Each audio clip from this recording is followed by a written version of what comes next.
Hi guys, Judy here. It is so nice to be home. My son and I felt instant peace when we walked in. My son's like, "Mom, I just feel like there's not even anything wrong." I'm like, "I know, me too." As soon as we got in our house, but the area is really bad. I had to use my inhaler. The smoke is bad. It's awful. But not one thing in our house was touched. There's soot and ash everywhere, so I cleaned off stuff that was outside. Like we had our wetsuits from surfing yesterday, had ash all over them because I forgot to bring them in last night. I usually put them out to dry. But I have a really cool miracle story, you guys. Okay, so I told you at 6 a.m. when we jotted out of here that the fire was literally at the hill right behind our house. Okay, so I could see it engulfing. And so, I mean, you could see the big red flames. I mean, it looked orange. It was still a tad bit dark, but it was right there. Like it was there. Like I thought it was already at the house. Like I thought it was at the houses that are directly against the mountain for sure, because that's how close it looked. It was so big, and it was close. What happened was this. I just talked to my neighbor who stayed. His wife and kid and took all the animals and they left, but he stayed. He's kind of like one of those thrill tough guys. He's got his motorcycles and he's got all his little cars and gadgets. He's a garage guy, like he's just one of those tough dudes.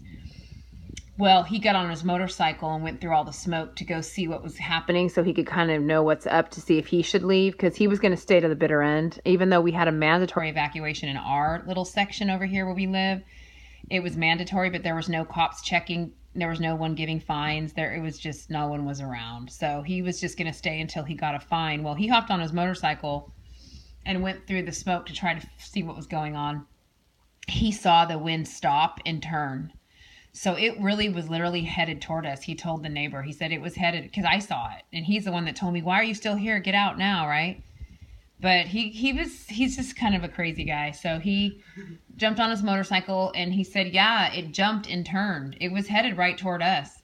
Instead, it turned and went down the road, and about a half a mile down, they got burnt. The home's burnt to a crisp, and it turned on a dime. So our prayers are powerful, you guys. The Lord told me to just take my authority, and I am a bride. I declare that nothing will be burnt. You will not destroy. I am the bride of Christ. This birth pang is not for me. If it's for my neighbor, go ahead and let your will be done. But Father, in Jesus' name, and I was being very authoritative because, listen, I don't ever address the enemy. I just ignore him. But when the Lord tells me to, I do. And I was like, you just better hop back, Satan, now. And my son and I were in the car, and we did it together. We held hands, and I called a few people on YouTube, and we agreed in prayer. And it's been a great day. So that's a real miracle story that just happened. I literally just got done talking to my neighbor next door who told me the whole thing. Our cats got home safe. We had a funny story when because we left the house at 6 a.m., but we didn't get to Novato. We did not get to Marin County till 2.5 hours later because of the craziness of the traffic. It was just 2.5 hours to get there. It's a 20-minute drive. So my son was starving because he's a growing teen. So he's like, "Mom, can we please, there's Chick-fil-A, can we stop?" And I was like, okay, it's going to be tricky because our cats wanted to jump out when we opened the window to pay and get our food. But so there was like cat hair flying everywhere, because when cats get stressed, they lose their hair. It's normal. They just start shedding like crazy, and our cats were stressed.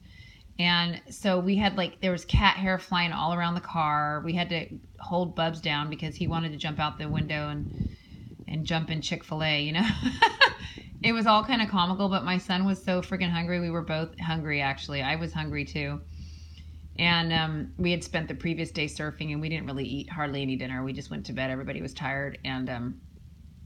And so we woke up pretty hungry in that long car drive. And so we were basically just eating our Chick-fil-A with cat hair flying everywhere. And I'm like, okay, we had cat hair hanging out our mouths and all over our clothes, and we're just eating it with the chicken. So, it doesn't taste too bad. We didn't choke or die. So, cat hair might have some nutrient in it that's good for you.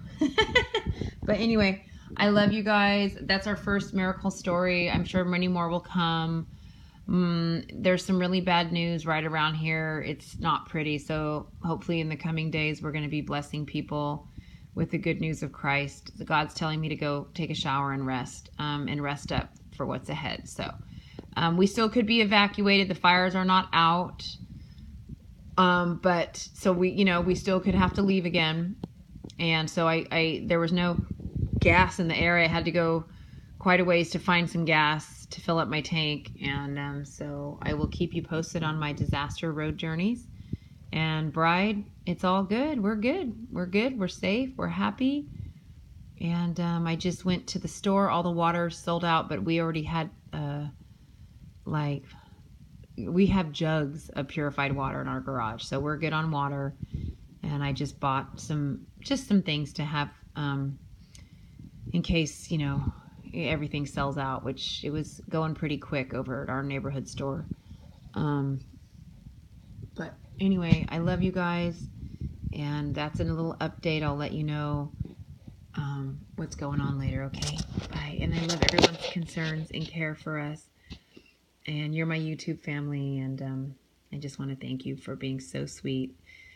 Just hearing that people say that we have a place if we need one, it's so nice. It just makes you not feel alone in a cold, dark world. So it really touches my heart every time I get a text or a comment or an email from somebody offering up help. And it just touches my heart. So don't worry, we're not going to your house though, because the Lord told me we're going to be blessed. So I'm staying right here. I'm going to bless California because this is where I belong. And until I go up in the rapture. All right. Which is any day, probably today. Love you. Bye.